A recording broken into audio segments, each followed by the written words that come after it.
Welcome to Final Fantasy Origins Stranger of Paradise review video, you non-creative bastards. Nioh and Final Fantasy Hybrid is here. Strange mix, but in good hands, no reason not to work. One of the greatest combat system creating studios with one of the greatest storytelling franchises, which is Team Ninja and Nioh's biggest weakness. So sounds like potentially something perfect, right? Well, before we delve into it, some info about my game time. Played for about 30 hours, beaten the story while switching from hard to medium when I got too frustrated and just couldn't be arsed. Got to endgame to understand what it is, and now I know all I need to share my opinion. Remember that every review is subjective, but I do try to remain as objective as possible. Haven't tried multiplayer, although there is co-op. I have no interest in it, so wouldn't affect the score. Let's talk immediately about things that are amazing and also so bloody frustrating, which are combat and difficulty. Before you start calling me noob or that I don't understand the game, which is such moronic statement when directed to me, remember that I have gone through Ninja Gaiden games and Nioh and also specialized in Nioh content. So Team Ninja's systems, mechanics and methods are more than familiar. Things I don't like you might not even notice, but to me it is like experiencing same issues over and over in their games that in my opinion drag their games down and continuously prevent from reaching greatness. This was supposed to be the one. I genuinely hoped Final Fantasy would influence them to adapt their style a bit and make it less frustrating due to incredible combat that Final Fantasy VII Remake delivered.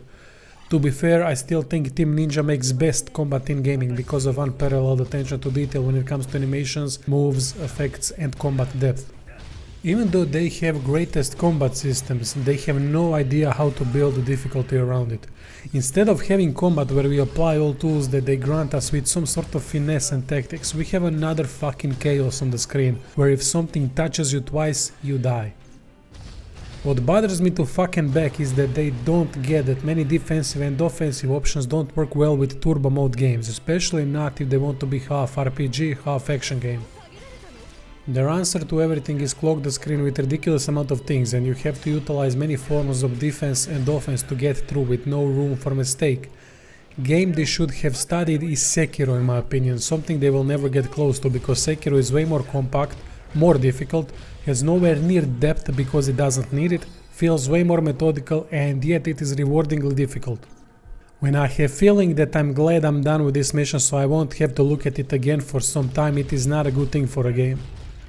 First couple boss tries you'll most likely die, and then after 15 or 20 minutes you'll get through mostly wondering what the hell did you do different from last attempt.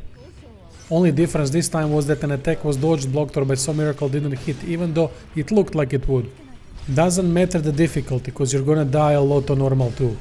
I don't mind dying a lot to learn, but in this game I feel like I'm not learning shit. I know most things I have to know, and it doesn't help until it helps to that degree sometimes that some bosses get blown away in first or second try.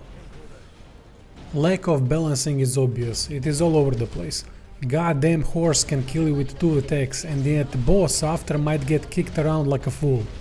Something is not right when it comes to balancing, and 2-hit kill versus almost anything that aren't small wolves and bats doesn't help. Be warned, that game is going to infuriate you so much it can kill the fun. At times I lower the difficulty just so I can force myself to play more because of work. Most annoying thing is that Team fucking Ninja has done it again and created deep and amazing combat system that is again being held back by their vision of difficulty. Combat is amazing again. It has many similarities to Nioh, but enough difference to feel like another game. I adore the way they do combat as much as I can't stand the way they implement difficulty. It is not matter of being too difficult or any of that sorts. Sekiro is way more difficult, but in that game you feel like you have control over most things. In this game you have half control of what is happening and how to react because of speed and damage. There are many tools to offset chaos on the screen, like attack cancels, abilities like Lightbringer, many different class unique abilities, and still you feel naked at times and only thing you could do was to bend over and take it. For such fun combat they make anti-fun difficulty. Half the time you're going to have fun, another half is going to be spent rolling your eyes and getting angry. How many times you'll play perfect 90% of the fight and one thing hits and then try again.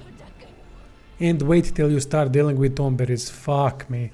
Instant death mechanic next to game that has so many 2-hit deaths just to piss me off even more. Is this supposed to be challenging? It's not. It's annoying. Camera doesn't help either, unfortunately. Many times something off screen is going to get you and not much you could have done to prevent it. With a game like this, it can cause severe consequences that lead to domestic violence, early visits to mental institutions and large worth of destroyed electronics.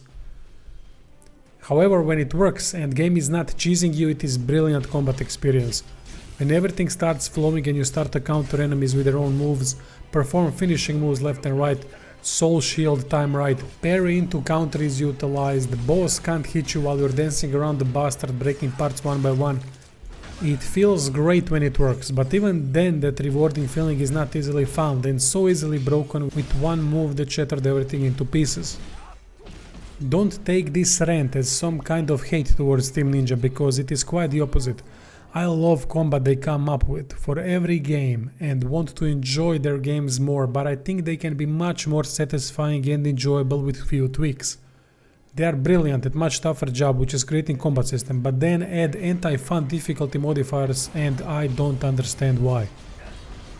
So combat is major plus, minus difficulty implementation at times, with crazy diversity of styles and character builds that can be played with. It is stunning how they come up with these character progression systems, and this one isn't thankfully nearly as bloated as in Nioh. There is still lots of RNG unfortunately, but compared to Nioh much more manageable. Jobs, as classes are called in the game, have their own bonuses, moves specified for couple weapon types and can lead to advanced and expert jobs. So for example, Assassin can wield lance, fists and dual daggers effectively. 2 jobs can be equipped at the same time, something like 2 gear sets. Each job has command abilities that can be used with any other job and weapons. Bonuses from other jobs can be maintained through gear affinity system for entirely different current main job. Good system that I quite like. Having a party is not something I cared for much. Yeah, they help take off some of the aggro, but whole system is very shallow. Not much to do besides equip highest level gear on party members and use resonance to occasionally be more aggressive when opportunity arises. Missed opportunity in my opinion. Now we come to story, which is weak point of Nioh. Well, here it is really good.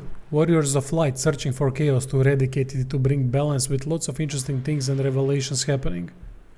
Main characters have memory erased and they live through one purpose, which is to find chaos, but don't know why or where they come from. I was intrigued how it is going to unfold and was not disappointed, even though ending leaves a lot to be desired, but I'm not gonna spoil anything here. Haven't played through the endgame yet, so maybe there is additional and more substantial ending. Endgame is similar to Nioh, grind gear to get through same missions on additional difficulty that has other systems in place.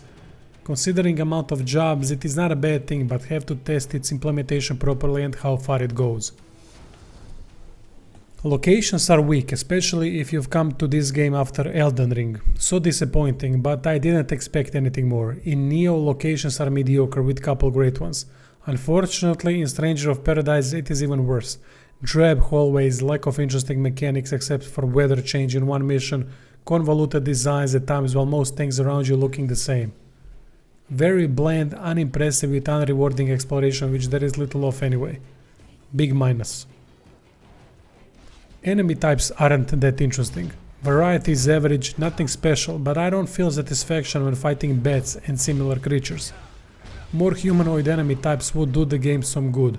I know that a lot of it is connected to Final Fantasy world, but many enemies are aesthetically boring and uninteresting.